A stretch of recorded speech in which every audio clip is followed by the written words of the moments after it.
Hello மக்களே, welcome back to my channel share. இன்றைக்கி நம்ம சேனலில் இதை பற்றி பார்க்க போகிறோன்னா அகெயின் ஒரு ஷாப்பிங் vlog தாங்க. ரொம்ப நாள் ஆச்சு ஷாப்பிங் போய் எனக்கு டைமே இல்லாத காரணத்தினால எங்கேயுமே போகிறதில்ல. ஸோ வீடியோ போடவும் டைம் இல்லை, எதுக்குமே டைம் இல்லாத மாதிரி ஆகிட்டு. இன்றைக்கி என்ன வாங்க போகிறோம் அப்படின்னா, நார்மலாக சரி ரொம்ப நாளாக நம்ம காய்கறி எல்லாம் போய் வாங்குவோம் அப்படின்னு சொல்லிட்டு தான் போனேன். ஆனால் அங்கே போனதுக்கப்புறம் என் மைண்ட் மாறிட்டு, இந்த ஷாப்பிங் vlog எங்கே எடுத்தேன் அப்படின்னா நைட்டில் தான் எடுத்தேன். போனது ஒரு வேலைக்கு போனோம். ஆனால் அங்கே போய் பார்த்தது இன்னொன்று என்ன தெரியுமா, அப்படியே கொஞ்சம் இந்த பக்கமாக திரும்பி வாங்க, எப்படி குளமா இங்கே நைட்டில் நிறைய செடி வச்சுருந்தாங்க பார்த்துக்கோங்க. செடியை பார்த்த உடனே எனக்கு ஒரு அலாதி ஒரு ஆனந்தம். எப்பாடா செடியை பார்த்து எவ்வளோ நாளாச்சு அப்படின்ற மாதிரி நீங்கள் கேட்கலாம். செடியில் என்னக்கா ஆனந்தம் அப்படின்னு கேட்கலாம். ஏங்க, நம்ம ஊரில் பார்க்குற நிறைய செடிகளை நான் இங்கே பார்த்தேங்க. அதை பார்த்தோன்னே ஐயோ நம்ம ஊரில் இருக்கிற செடி அப்படின்னு ஒரு ஆனந்தம் இருக்கும் பார்த்துங்க. அதுதான், அதாவது காணாததை கண்டா நமக்கு ஒரு ஆனந்தம் வரும் பார்த்திங்களா. அதே மாதிரி தான் இந்த பூச்செடிகளெல்லாம் பார்க்கும்போது சில வீட்டுகளில் நட்டு விட்ருப்பாங்க. ஆட்டோமேட்டிக்காக கை என்ன தெரியுமா, அதை போய் ஒரு நுள்ளி பிச்சு பார்த்தா தான் நிம்மதியாக இருக்குது. அதை எடுத்து தலையில் வச்சியமோ இல்லையோ, அதை அட்லீஸ்ட் ஒருக்க நுள்ளியாவது பார்த்துடணும். இப்போ சில இடங்களில் ஹோட்டலில் ஏர்போர்ட்லலாம் இருக்கும் தெரியுமா, அப்போ அங்கே இருக்க செடியை இது பிளாஸ்டிக்கா உண்மை அப்படின்னு நுள்ளி வைப்பல, அந்த மாதிரி தான் எனக்கும் தோணுச்சுது. இதை பார்த்தோன்னே எனக்கு ஒரே ஹாப்பியாகிட்டுலாம். நேற்று நிறைய வெரைட்டி செடியெல்லாம் பார்த்தேன். எப்படி இருக்குது பார்த்தீங்களா. நான் இப்போ உங்களுக்கு காட்டேன்னா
எப்படி இருந்து பார்த்தீங்களா? அந்த இங்கே வந்து பார்த்திங்கன்னா எல்லாமே செடிக்கு தேவையான மண்ணுலேருந்து எல்லாமே வச்சுருந்தாங்க.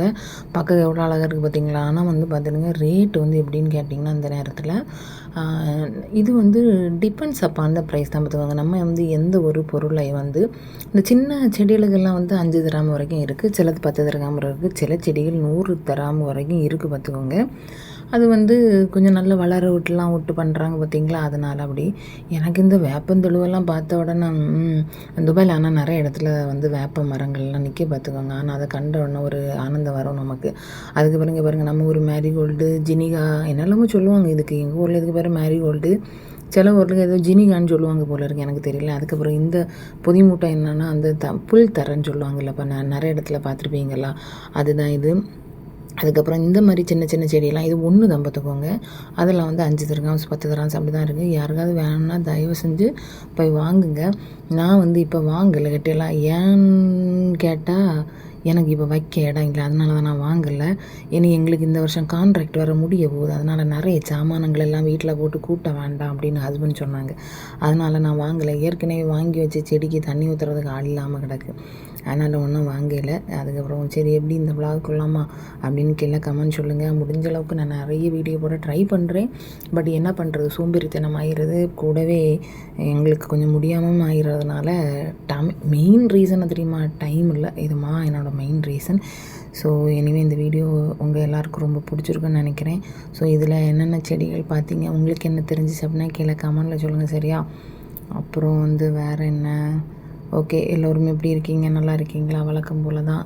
தொடர்ந்து ஃபாலோ பண்ணுங்கள், சப்போர்ட் பண்ணுங்கள், சப்ஸ்கிரைப் பண்ணுங்கள் மக்களே. தேங்க்ஸ் ஃபார் வாட்சிங் guys, keep supporting me. And எல்லோருக்கும் எல்லா வளமும் கிடைக்க நான் இறைவனை பிரார்த்திக்கிறேன் மக்களே. பாய்.